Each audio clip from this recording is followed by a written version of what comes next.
Hey guys, Matt here at Rec Brewery. We're going to do another Brewtubers Malt Experiment 2020 review. This one comes from Dave from the Big Dawg Brewing. So he actually named this beer Sippin' on the Patio. He used the Dingemans Pilsner malt. The ABV of this beer is 5.1%.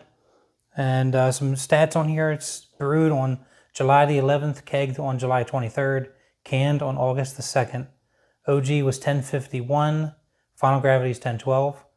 The mass pH was 5.2, and the final beer pH was 4.4.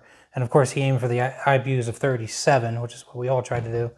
And another big boy can here is another canner we have amongst us. Another one with a really cool labeling work. With the condensation, it's leaking a little bit, but overall, very, very nice job, Dave. Let's go ahead and get in there. Nice pop on there. Yeah, got some good carbonation from the look of it. It's probably not all going to fit in here because I think this is the same size of a can that Dennis uses. If I didn't know any better, I'd say that they can using the same can machine. All right, so before we get into this, I wanted to just go over some stats on this malt as I do with all the other ones. So Dingemans kilned malt for Pilsen says that it's light in color, low in protein. Their Pilsen is made from the finest European two-row barley, and it's well modified and can be mashed in a single temperature infusion.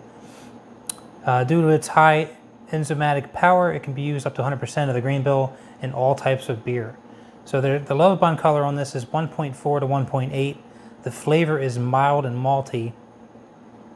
And that's pretty much all it says here. It's just a crisp Pilsner character that you're going to get from this beer, and it's going to produce a very lightly colored beer if that's all you use.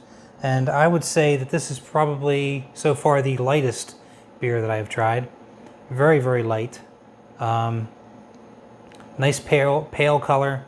I don't know, I would argue maybe a little bit light for how I typically make my Pilsners, but it's definitely along that same theme.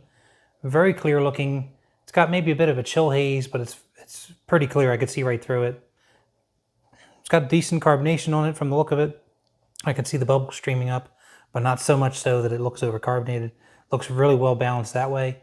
It's got a nice fluffy head on the top there, a nice finger head. That poured really beautifully. A very nice looking beer, Dave. Nice job.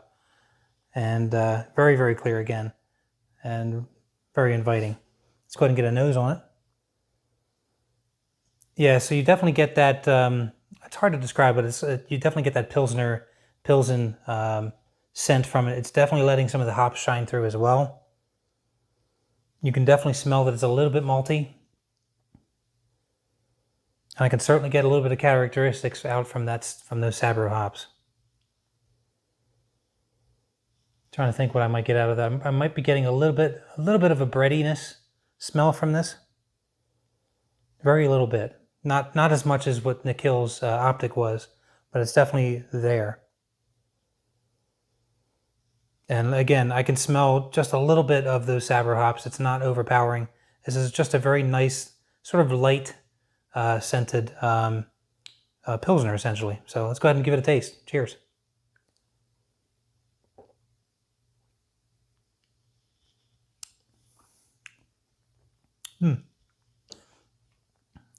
Yep, that is definitely a very, very lightly malted type of a beer. You don't get, I don't think I'm getting much of the Sabro from the taste. Yeah, that's very nice. So if I'm getting anything out of those Sabro hops, I remember one of the descriptors of the Sabro hops is it has sort of a creaminess to it. And it also has a little bit of, it's supposed to have some tropical fruit, passion fruit, maybe some hints of like cedar, mint, things like that. I'm not getting a lot of those. Definitely getting a nice rich creaminess from this beer. It is very light in flavor as well. It's a very, very easy drinker. And I might be getting a little bit of that tangerine that probably comes with from Sabro as well. Now that I think about it, the more I sip on it, I'm probably getting a little bit of the tangerine in the taste. It's the hops. You know, the characteristics that this hop brings to the flavor and the aroma. I'm not really getting a whole lot of that out of the aroma. You know, it's very faint, but it's a really nice. I'm probably repeating myself, but it's a real nice sort of light and malty type of a grain that we've used here, or that Dave has used here, and it produced a really nice beer.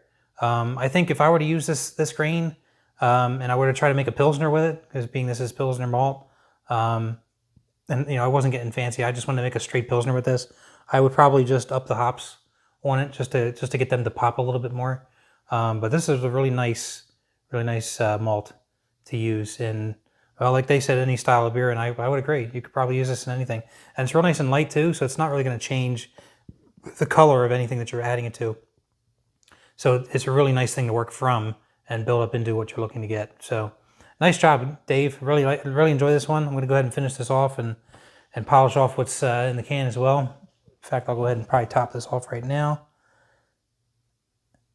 And enjoy this while we exit out. So cheers, everybody. We'll see you on the next one. Take care.